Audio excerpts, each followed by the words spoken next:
The room erupted into laughter when General Marcus Hargrove smirked and remarked, "Just because you're green doesn't mean you're superior." The alien emissary from the Zero Confederation flushed a deeper shade of green. It wasn't a common occurrence for Earth's top military leaders to meet with an alien representative, especially one threatening their planet. The Zaruk emissary stood tall, nearly 7 feet, with a muscular build covered in iridescent scales that shimmered under the artificial lighting. Their violet eyes narrowed at the general's remark, and a low growl emanated from their leader, Cathra, as he stepped forward, his clawed hand resting on the hilt of a ceremonial blade. "Humans," Cathra hissed, "your insolence will be your undoing. The Zaruk Confederation offers you a choice. Surrender your resources and submit to our rule, or face annihilation." General Hargrove's smirk widened. "We appreciate the offer, Cathra, but Earth has a long history of dealing with bullies. We don't take kindly to threats." Cathra's eyes flashed with anger, but he managed to maintain his composure. "This is not a threat, General. It is a promise. You have 1 week to decide. If you refuse, we will show no mercy." The room fell silent as the Zaruk delegation turned and left, their heavy footsteps echoing through the halls. As the door closed behind them, Hargrove turned to his colleagues, his expression turning serious. "Gentlemen, we've got 1 week to prepare for war."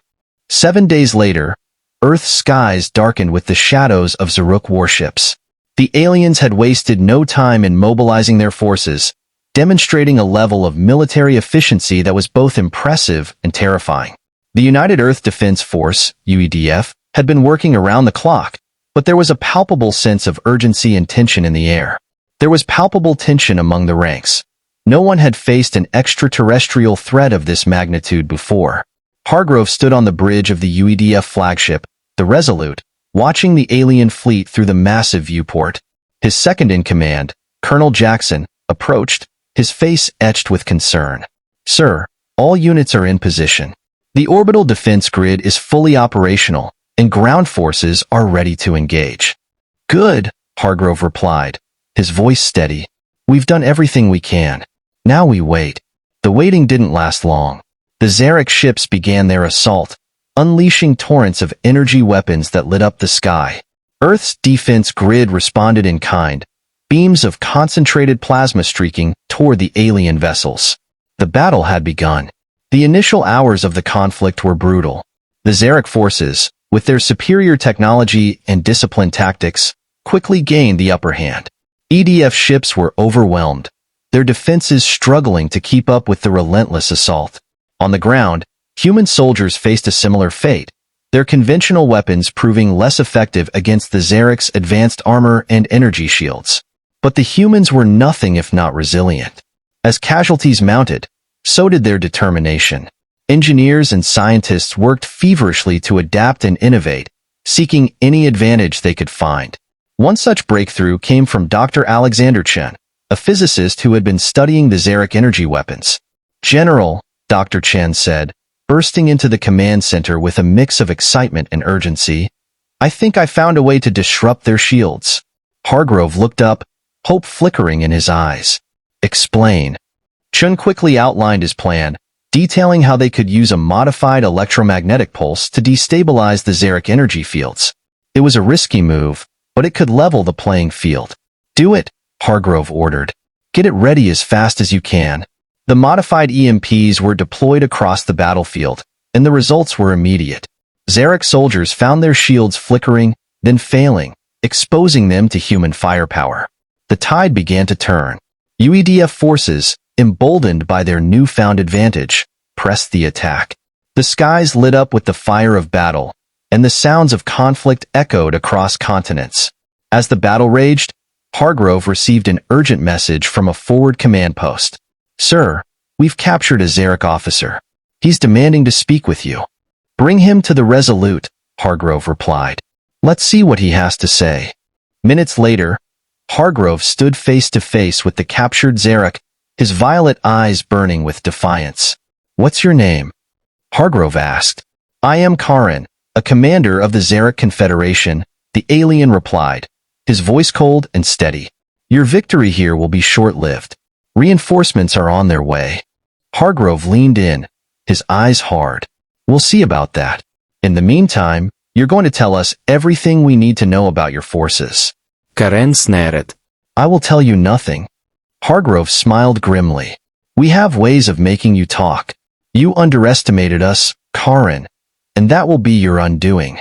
The war was far from over, but the humans had shown they were not to be underestimated. The Zaruk had made a critical mistake in thinking that a species as stubborn and resourceful as humanity would simply roll over. The fight would continue, and humanity would give it everything they had. The command center of the Resolute was a hive of activity as officers and technicians coordinated the next phase of the battle. Hargrove watched the screens, tracking the movement of both enemy and allied forces. The initial shock of the Zaruk invasion had worn off, replaced by a steely resolve. Colonel Jackson approached with a data tablet. Sir, reports from the ground indicate that our troops are holding their positions better with the new EMPs. We're seeing fewer casualties and more enemy retreats. Good, Hargrove nodded. Keep pushing. We need to exploit every weakness we find. Dr. Chan entered the room, looking exhausted but determined. General, I've been working on another enhancement for our weapons. If we can modify our railguns to fire at a higher velocity, we could penetrate their armor more effectively. Hargrove glanced at the screen displayed the current state of the battle. How soon can you have it ready? Hargrove asked. We're already working on it, Chen replied. We should be able to start field testing within the next few hours. Do it, Hargrove said. Every advantage counts. The war was still balanced on a knife's edge, but with each passing hour, the humans were proving more resourceful and adaptable than the Zaruk had anticipated. Hargrove knew that the battle for Earth was far from over, but with their newfound tactics and relentless spirit, humanity had a fighting chance, and that was all they needed. The fight for survival had only just begun. The Zaruk command ship loomed ominously in orbit, its massive hull bristling with weaponry. Within its cavernous control room, High Commander Rail surveyed the battle below, his alien visage twisted in frustration as reports streamed in. The humans were holding their ground, and their resilience was costing the Zaruk dearly. Commander, one of his officers said, the humans have developed new tactics and weapons that are disrupting our shields and piercing our armor. Our losses are mounting. Rail's eyes narrowed. These humans are more resourceful than we anticipated. We underestimated them once. We cannot afford to do so again. Prepare a full-scale assault. We will crush their spirit with overwhelming force. On Earth, the Resolute buzzed with the urgency of preparation. General Hargrove had gathered his senior staff for a critical briefing. Colonel Jackson, Dr. Chun, and several other key officers stood around the holographic display, reviewing the latest intel. Hargrove addressed the group, his tone grave but determined. The Zaruk are planning a major offensive. They know they can't afford a prolonged conflict, so they're going to throw everything they have at us. We need to be ready. Dr. Chun spoke up. We've made significant progress with the railgun modifications. Our ground units are already reporting increased effectiveness. Additionally, I've been working on a way to enhance our orbital defense grid's power output. If we can amplify the energy fields, we might be able to create a temporary shield strong enough to repel their initial assault. How long will that take? Hargrove asked. We can have it operational within 12 hours, Chen replied. Do it, Hargrove ordered. Every second counts. As the sun set on the battered landscape of Earth, the skies once again filled with the fiery trails of Zaruk ships descending through the atmosphere. The ground trembled as their landing craft touched down, disgorging waves of alien soldiers and war machines. UEDF forces were ready. In the ruins of cities and across the scarred countryside, human soldiers fortified their positions, railguns and EMP devices at the ready. The air was thick with anticipation and the acrid scent of impending battle. Lieutenant Mark Reynolds crouched behind a makeshift barricade, his squad arrayed around him. The young officer's face was set in grim determination as he scanned the horizon. Hold your positions, he commanded. Wait for my signal. The Zaruk attack began with a deafening roar. Alien tanks and infantry surged forward, energy weapons blazing. The ground shook under the onslaught, but the humans stood firm. As the enemy drew closer, Reynolds shouted, Now? A volley of EMP grenades sailed through the air, detonating in a brilliant display of electromagnetic energy. Zaruk's shields flickered and failed, leaving their soldiers exposed. Human railguns fired in unison, piercing alien armor with lethal precision. The battle was fierce and chaotic. Reynolds' squad fought with desperate valor, each man determined to hold the line amidst the chaos. Amid the chaos, Reynolds spotted a Zaruk commander coordinating the assault. Recognizing an opportunity, he led a small team in a flanking maneuver, engaging the alien officer in close-quarters combat. With a swift strike, Reynolds incapacitated the commander, dealing a critical blow to the enemy's coordination. In the skies above, the Resolute and other UEDF ships were locked in a deadly dance with the Zaruk fleet. Energy beams and missiles streaked across the void as ships maneuvered desperately to gain the upper hand. On the bridge of the Resolute, General Hargrove monitored the battle with unwavering focus. "Status on the defense grid upgrade?" he asked. Dr. Chen's voice crackled over the comms. "We're almost there, General. Just a few more minutes." "Make it happen, Chen," Hargrove urged. "We're running out of time." A massive Zaruk warship loomed into view, its weapons targeting the Resolute. Hargrove's heart pounded as he issued rapid orders. "All hands, brace for impact. Prepare for evasive maneuvers." The Zaruk ship fired its beams, tearing through space toward the Resolute. Just as impact seemed imminent, the orbital defense grid flared to life, a shimmering barrier of energy enveloping the Earth's defenders. The alien beams struck the shield, dispersing harmlessly in a cascade of light. Cheers erupted on the bridge as Hargrove allowed himself a brief smile. "Good work, Chen. Let's keep it up." On the ground, the tide was beginning to turn. With their shields disrupted and their command structure in disarray, the Zaruk forces faltered. Human soldiers pressed the advantage, driving the aliens back with relentless determination. Lieutenant Reynolds and his squad regrouped, their spirits buoyed by the sight of retreating Zaruk soldiers. "We've got them on the run," Reynolds shouted. "Push forward. Don't give them a chance to regroup." The battlefield was a maelstrom of fire and fury, but the humans fought with a tenacity that stunned their alien adversaries. From the shattered ruins of once great cities to the open fields now scarred by war, humanity stood united against the invaders. Back on the Resolute, Hargrove knew the battle was far from over. The Zaruk were reeling but not defeated. The next phase of the war would be crucial, and there was no guarantee of victory.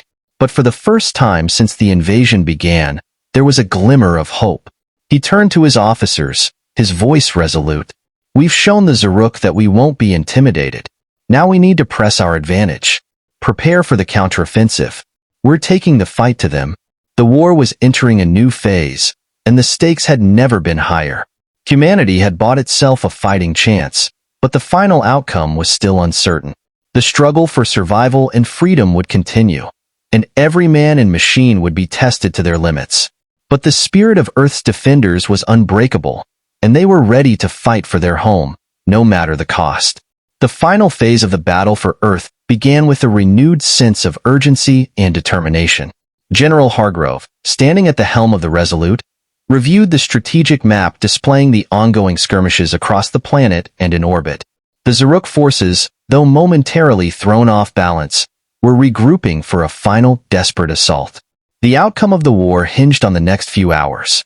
Colonel Jackson, Hargrove called, "Deploy all remaining reserves to the Eastern Front. We need to secure that area before the Zaruk can reinforce their positions."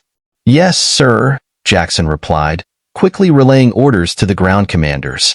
Dr. Chen approached, his face lined with fatigue, but his eyes alight with determination. "General, we've developed a prototype for a high-energy plasma cannon.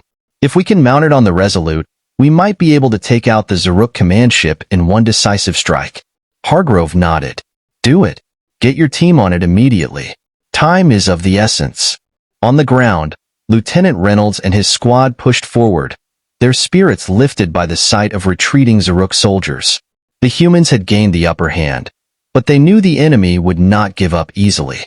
As they advanced through the ruins of what was once a bustling city, Reynolds received a message from command. "Lieutenant, we've pinpointed the location of a Zaruk field base in your sector. Your orders are to neutralize it." This will cripple their local command and control. Reynolds acknowledged the order and turned to his men. All right, you heard the brass. We've got a Zaruk base to take out. Move out. The squad moved swiftly and silently through the debris-strewn streets, using the ruins for cover. As they approached the enemy base, they could see the Zaruk soldiers scrambling to fortify their positions. Reynolds signaled his men to prepare for the assault. On my mark, hit them with everything we've got, he ordered. Let's show these aliens what humans are made of. At his signal, the squad unleashed a barrage of EMP grenades and concentrated railgun fire. The Zaruk, caught off guard, struggled to respond as their shields flickered and failed. Human soldiers surged forward, engaging the enemy in brutal close-quarters combat. Reynolds led the charge, his rifle blazing as he cut down alien soldiers left and right. The battle was fierce, but the humans' determination and adaptability proved overwhelming. Within minutes, the Zaruk base lay in ruins, its defenders either dead or captured. Reynolds stood amidst the wreckage, catching his breath as he surveyed the scene. Base neutralized, he reported to command. We're ready for the next objective. In orbit, the Resolute was preparing for its own critical mission. Dr. Chin's team worked feverishly to mount the prototype plasma cannon, racing against the clock as Zaruk ships closed in. The bridge was a flurry of activity as officers coordinated the defense of the ship and the deployment of ground forces. Cannon is online, General, Chin reported, his voice tinged with exhaustion and relief. Excellent, Hargrove replied. Target the Zaruk command ship. We take that out, and we break their backbone. The massive cannon came to life, its barrel glowing with a fierce blue light. Hargrove watched the targeting display, his finger hovering over the fire button. The Zaruk command ship loomed large on the screen, its weapons training on the Resolute. Fire! Hargrove commanded. The cannon unleashed a torrent of superheated plasma, the beams slicing through the void and striking the Zaruk ship with pinpoint accuracy. The alien vessel shuddered, its hull glowing white-hot before erupting in a cataclysmic explosion. Cheers erupted on the bridge of the Resolute as the enemy flagship disintegrated. Direct hit? Jackson exclaimed. The Zaruk command ship is destroyed. Hargrove allowed himself a brief moment of satisfaction. Well done, everyone. But we're not done yet. Continue engaging their remaining forces. Let's finish this. On the ground, news of the command ship's destruction spread quickly, bolstering the morale of the human troops. With their leadership in disarray and their forces scattered, the Zaruk began a hasty retreat. Human soldiers pressed the advantage, driving the aliens back and reclaiming territory with every passing hour. Lieutenant Reynolds and his squad, having secured the field base, joined the final push. The Zaruk, once so confident in their superiority, now found themselves overwhelmed by the relentless human assault. Reynolds led his men through the thick of the fighting, his voice steady and unwavering. Keep pushing. Don't let them regroup.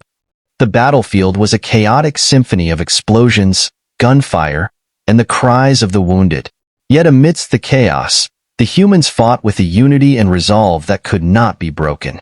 One by one, the Zaruk positions fell, their forces collapsing under the weight of the human counteroffensive. As the sun began to rise, casting a golden light over the war-torn landscape, the last of the Zaruk soldiers surrendered. The battle for Earth was over. The humans had won. On the bridge of the Resolute, General Hargrove received the final reports with a sense of profound relief. The cost had been high, but humanity had prevailed. He turned to address his crew, his voice carrying the weight of their shared ordeal. Today, we have shown the universe that humanity will not be threatened, will not be conquered. We fought with everything we had, and we won. This victory belongs to all of us, and it is a testament to our resilience and our spirit. We will rebuild, we will recover, and we will never forget the price we paid for our freedom. As the crew cheered and embraced, Hargrove looked out at the stars. The Zaruk had come to Earth with arrogance and malice, but they had underestimated the strength of the human spirit. In the end, it was that spirit that had turned the tide, ensuring that humanity would continue to stand strong in the face of any threat.